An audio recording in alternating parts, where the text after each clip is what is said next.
السلام عليكم ورحمة الله وبركاته. عيد مبارك تقبل الله ومنا ومنكم وصالح العمل إن شاء الله.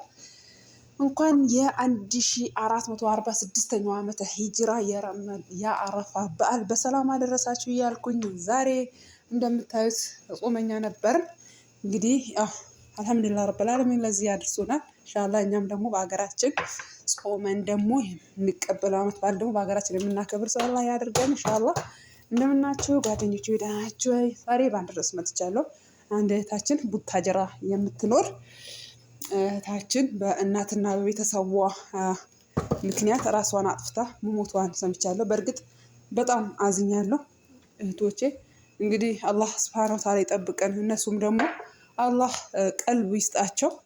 እንግዲህ በሰው ሀገር ላይ እንደዚህ ደክመን አንድ ያለ ምሳሌ ጠዋት ነው ተንሳውት ያኔ ቁጭ ሳንል እስካሁን ድረስ እየሰራን እግራችን እስከሚያብጥ ድረስ ሰርተን ደግሞ የለሽም ወይም የለህም ስንባል የእውነት በጣም ይከፋል። ግን እህቶቼ ነገም ሌላ ቀን ነው። እኛ ቆመን ከሄድን ጤንነት ካለን ነገም ሰርተን እናገኘዋለን። ግን ለምሳሌ እኔ አሁን አልደረሰብሽም ቢያደርስብሽማ እንደዚህ አትይም ልትዩ ይችላል። እውነት ነው፣ የደረሰበት ነው የሚያውቀው እንጂ ያልደረሰ ያልተነካከለ አያውቅም ትለኝ ነበር እናቴ። እና እህቶቼ በተቻላችሁ አቅም ራሳችሁን ጠብቁ፣ ራሳችሁን እንዳትለቁና እህታችን እኔ በጣም ነው ያሳዘነችኝ። እና እናትና አባቷ የለፋችበት የሰራችበት ሀገሬ ነው ብላ ሀገር ሰላም ነው ብላ በሄደችበት ምንም የለሽም ሂጂ ደግመሽ መስራት እንደለመድሽ ሁሉ ሄደሽ ስሪ አለ። ያኔ ብዙ አመት ሳውዲ አረቢያ ላይ መቼም የሆነ ሀገር ላይ ሰርታለች አሉ።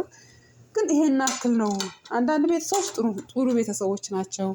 አንዳንድ ቤተሰቦች ደግሞ እንደዚህ አይነት ያጋጥማል። ግን አላህ ሱብሃነሁ ወተዓላ ደግሞ በቤተሰቦቻችን አይፈትነን ማለት ነው። እንደዚህ ፊትና ሲመጣብን ደግሞ መታገስ ነው። እንግዲህ ራስን ከማጥፋት ደግሞ ራስ ቆሞ መሄድ ይሻላል። ግን ራሷም ትክክል ላትሆን ትችላለች። አንደኛ ነገር የሰራችበትን ታስባለች። ሁለተኛ ነገር ይሄን አክል አመት ለፍታለች።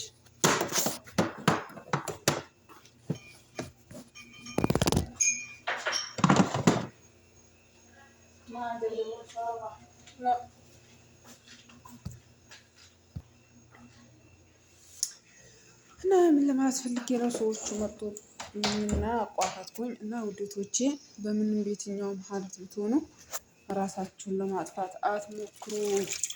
እንግዲህ ራስ ማጥፋት በእስልምና ከባድ ወንጀል ነው።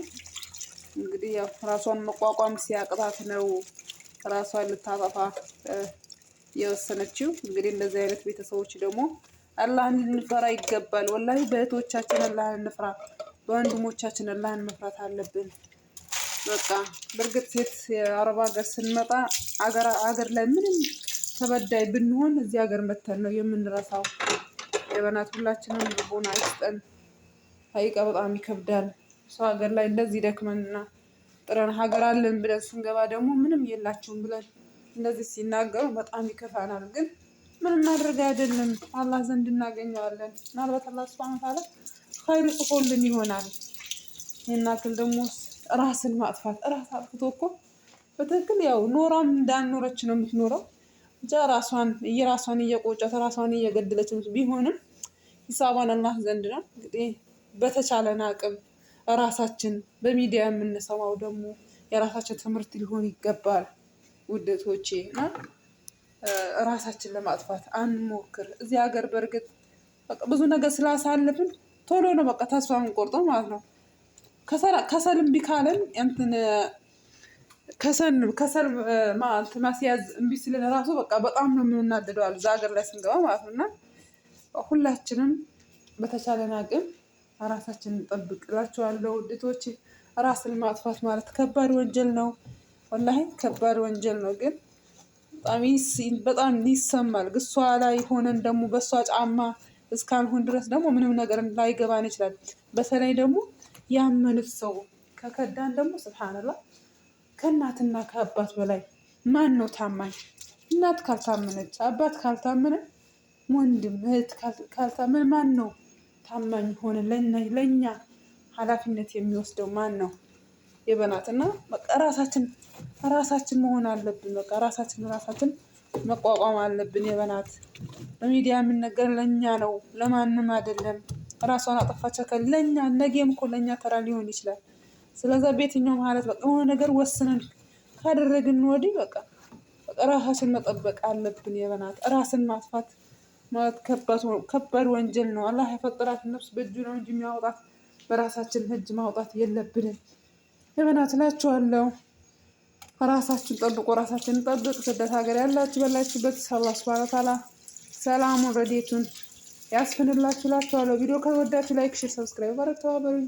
አሰላሙ አለይኩም ወራህመቱላህ